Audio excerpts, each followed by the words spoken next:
നമസ്കാരം. കേരളത്തിൽ എവിടെ തിരിഞ്ഞു നോക്കിയാലും ഇപ്പോ ആർട്ടിഫിഷ്യൽ ടർഫ് ഫുട്ബോൾ ഗ്രൗണ്ടുകളാണല്ലേ. നമ്മുടെ നാട് അക്ഷരാർത്ഥത്തിൽ ഒരു ടർഫ് വിപ്ലവത്തിലൂടെയാണ് കടന്നുപോകുന്നത്. പക്ഷേ ഈ സൗകര്യത്തിനൊപ്പം തന്നെ പരിക്കുകളുടെ എണ്ണവും കൂടുന്നുണ്ടോ? അപ്പോ എന്താണ് ഈ ടർഫ് പരിക്കുകൾക്ക് പിന്നിലെ യഥാർത്ഥ കഥ?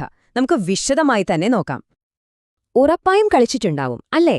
വൈകുന്നേരങ്ങളിലും രാത്രികളിലുമൊക്കെ കൂട്ടുകാരുമായി ഒത്തുകൂടി ഫുട്ബോൾ കളിക്കാൻ ഇതിലും നല്ലൊരു ഓപ്ഷൻ ഇപ്പം നമ്മുടെ മുന്നിലില്ല. കളിയൊക്കെ കഴിഞ്ഞു വരുമ്പോ കാലിനൊരു ചെറിയ ഉളുക്ക് അല്ലെങ്കിൽ മുട്ടിനൊരു വേദന.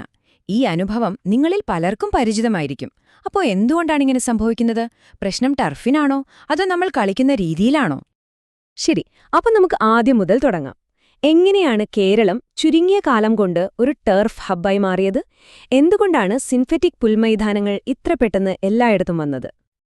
അതിന്റെ പ്രധാന കാരണം നമ്മുടെ കേരളത്തിന്റെ സാഹചര്യങ്ങൾ തന്നെയാണ്. ഒന്നാലോചിച്ചു നോക്കൂ. വർഷത്തിൽ നല്ലൊരു പങ്കും മഴ. സാധാരണ പുൽമൈതാനമൊക്കെ വെള്ളം കെട്ടി ചളിക്കുളമാകും. പോരാത്തതിന് നഗരങ്ങളിലാവട്ടെ കളിക്കാൻ ആവശ്യത്തിന് സ്ഥലവുമില്ല. ഇതിനെല്ലാത്തിനും ഒരു പെർഫെക്റ്റ് സൊല്യൂഷനായിട്ടാണ് ടർഫ് വന്നത്. ഏത് കാലാവസ്ഥയിലും രാവും പകലും കളിക്കാം.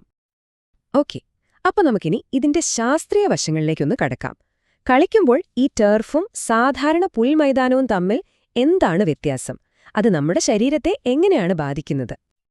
ഇവിടെയാണ് ശരിക്കും കളി മാറുന്നത്. നോക്കൂ, സാധാരണ പുല്ലും മണ്ണുമുള്ള ഗ്രൗണ്ടിൽ ഓടുമ്പോൾ നമ്മുടെ ബൂട്ട് ചെറുതായിട്ടൊന്ന് തെന്നി നീങ്ങും. അതായത് ആ പുല്ലും മണ്ണും നമ്മുടെ ശരീരത്തിലുണ്ടാവുന്ന ആഘാതത്തെ ഒരു ഷോക്ക് അബ്സോർവർ പോലെ വലിച്ചെടുക്കും. അതുകൊണ്ട് മുട്ടിനും കണങ്കാലിനുമൊന്നും വലിയ സമ്മർദ്ദം വരില്ല. പക്ഷെ ടർഫിലോ അവിടെ ഗ്രിപ്പ്, അതായത് ഘർഷണം ഭയങ്കര കൂടുതലാണ്. നമ്മുടെ കാലനിലത്ത് അക്ഷരാർത്ഥത്തിൽ സ്റ്റക്കായി നിൽക്കും. അപ്പോൾ പെട്ടെന്നൊരു വെട്ടിത്തിരിയൽ നടത്തുമ്പോൾ ആ ഫോഴ്സ് മുഴുവൻ എങ്ങോട്ടാ പോകുന്നത്? നേരെ നമ്മുടെ കാൽമുട്ടിലെയും കണങ്കാലിലെയും ലിഗമെന്റുകളിലേക്ക്.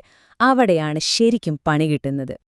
അപ്പോ നിങ്ങൾ വിചാരിക്കുന്നുണ്ടാവും ഇത് നമ്മുടെ നാട്ടിൽ മാത്രമുള്ളൊരു പ്രശ്നമാണെന്ന്. അങ്ങനെയല്ല.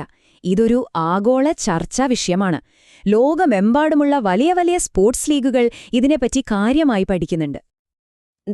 ഈ ചാർട്ടിലേക്കൊന്ന് നോക്കിക്കേ. അമേരിക്കയിലെ പ്രൊഫഷണൽ ഫുട്ബോൾ ലീഗായ NFL-ൽ നിന്നുള്ള ഏറ്റവും പുതിയ കണക്കുകളാണിത്. ഇത് പറയുന്നത് ആർട്ടിഫിഷ്യൽ ടർഫിൽ കളിക്കുമ്പോൾ നോൺ കോൺടാക്ട് പരിക്കുകൾ കൂടുന്നു എന്നാണ്. എന്താണ് ഈ നോൺ കോൺടാക്ട് പരിക്ക്? അതായത് വേറെ കളിക്കാരനുമായി കൂട്ടിയിടിക്കാതെ ഓട്ടത്തിനിടയിലോ പെട്ടെന്ന് വെട്ടിത്തിരിയുമ്പോഴോ തനിയെ സംഭവിക്കുന്ന പരിക്കുകൾ. കാൽമുട്ട് തിരിഞ്ഞു പോവുക, ലിഗമെന്റിന് ക്ഷതം സംഭവിക്കുക, അങ്ങനെയുള്ളവ. ഈ കണക്കുകൾ പറയുന്നത് ടർഫില് ഇതിനുള്ള സാധ്യത കൂടുതലാണെന്നാണ്.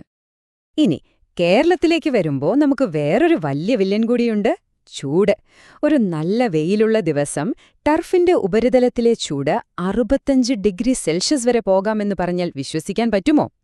ഈ ചൂടിൽ ടർഫ് കൂടുതൽ ഉറപ്പുള്ളതായി മാറും, കല്ലുപോലെയാകും. അത് നമ്മുടെ ക്ഷീണം കൂട്ടുകയും പരിക്കേൽക്കാനുള്ള സാധ്യത വർദ്ധിപ്പിക്കുകയും ചെയ്യും. ഓക്കെ, അപ്പൊ കുറ്റവാളി ടർഫ് തന്നെയാണെന്ന് നമ്മൾ ഏകദേശം ഉറപ്പിച്ചോ? എന്നാൽ അവിടെയാണ് ട്വിസ്റ്റ്. ടർഫ് ഈ കഥയിലെ ഒരു ഭാഗം മാത്രമാണ്. യഥാർത്ഥ വില്ലന്മാർ വേറെയുമുണ്ട്. ഇവിടെയാണ് നമ്മൾ സ്വയം ഒന്ന് വിലയിരുത്തേണ്ടത്. ഒന്നാമത്തേത്, കളിയുടെ എണ്ണം. ആഴ്ചയിൽ 3-4 കളി, ചിലപ്പോൾ അതിൽ കൂടുതലും കളിക്കുന്നവരുണ്ട്. നമ്മുടെ ശരീരത്തിന് വിശ്രമം കൊടുക്കുന്നുണ്ടോ? പിന്നെ ഫിറ്റ്നസിന്റെ കാര്യം, ശരിയായ പരിശീലനമില്ലായ്മ. ഏറ്റവും പ്രധാനം, നമ്മൾ ഉപയോഗിക്കുന്ന ഷൂസ്. പുല്ലിലിടാൻ വെച്ച നീണ്ട സ്റ്റഡുകളുള്ള ബൂട്ടെടുത്ത് ടർഫിലിട്ടാൽ പണി ഉറപ്പല്ലേ? ഇത് ഞാൻ വെറുതെ പറയുന്നതല്ല. കേരളത്തിലെ ഒരു പ്രമുഖ ആയുർവേദ ആശുപത്രിയിൽ നിന്നുള്ള ഈ നിരീക്ഷണം കേൾക്കൂ. പ്രശ്നം ടർഫിന്റേത് മാത്രമല്ല, അതിന് ചേരാത്ത ഷൂസ് ഉപയോഗിക്കുന്നതിലാണ്. കാരണം 2 പ്രതലത്തിലെയും ഗ്രിപ്പ് രണ്ടും രണ്ടാണ്. അപ്പോ ചുരുക്കി പറഞ്ഞാൽ ഇതാണ് കാര്യം. ടർഫ് അല്ല യഥാർത്ഥ വില്ലൻ, മറിച്ച് നിലവാരമില്ലാത്ത ടർഫും അതിന് ചേരാത്ത ഷൂസും നമ്മുടെ തെറ്റായ ശീലങ്ങളുമാണ് യഥാർത്ഥ പ്രശ്നക്കാർ. ഇതാണ് നമ്മൾ ഓർമ്മിക്കേണ്ട പ്രധാന പോയിന്റ്. ശരി, ഇത്രയും നേരം നമ്മൾ പ്രശ്നങ്ങളെക്കുറിച്ചാണ് സംസാരിച്ചത്. ഇനി ഏറ്റവും പ്രധാനപ്പെട്ട കാര്യത്തിലേക്ക് വരാം. എങ്ങനെ നമുക്ക് ഈ പരിക്കുകളൊക്കെ ഒഴിവാക്കി സ്മാർട്ടായി സുരക്ഷിതമായി ടർഫിൽ കളിക്കാം? ഇതാ നിങ്ങളുടെ പേഴ്സണൽ ഗെയിം പ്ലാൻ. ഈ 5 കാര്യങ്ങൾ ശ്രദ്ധിച്ചാൽ തന്നെ പരിക്കുകൾ ഒരുപാട് കുറയ്ക്കാം. 1. ടർഫിനു വേണ്ടി ഡിസൈൻ ചെയ്ത ഷൂസ് തന്നെ ഉപയോഗിക്കുക, ചെറിയ റബ്ബർ സ്റ്റഡുകളുള്ള ബൂട്ടുകൾ. 2. വാമപ്പും കൂൾഡൌണും ഒരു കാരണവശാലും ഒഴിവാക്കരുത്, നിർബന്ധമാണ്. 3. നമ്മുടെ കണങ്കാലിനും മുട്ടിനും ചുറ്റുമുള്ള പേശികൾക്ക് ബലം കൊടുക്കുന്ന വ്യായാമങ്ങൾ സ്ഥിരമായി ചെയ്യുക. 4. ചെറിയ വേദനയുണ്ടെങ്കിൽ അത് സഹിച്ചു കളിക്കരുത്. അത് വലിയ പരിക്കിലേക്ക് നയിക്കും. റെസ്റ്റ് എടുക്കുക. പിന്നെ അഞ്ചാമത്തത്, ശരീരത്തിന് വിശ്രമം കൊടുക്കുക. ആഴ്ചയിൽ എല്ലാ ദിവസവും കളിക്കുന്നത് ഒഴിവാക്കുന്നതാണ് നല്ലത്. ഇനി കളിക്കാർ മാത്രം ശ്രദ്ധിച്ചാൽ മതിയോ? പോരാ. ടർഫ് ഉടമകൾക്കും ചില കാര്യങ്ങൾ ചെയ്യാനുണ്ട്. നിലവാരമുള്ള ടർഫ് സ്ഥാപിക്കുക, കൃത്യമായി മെയിന്റനൻസ് ചെയ്യുക, ആഴ്ചയിൽ ഒരു ദിവസം ടർഫിന് റെസ്റ്റ് കൊടുക്കുക.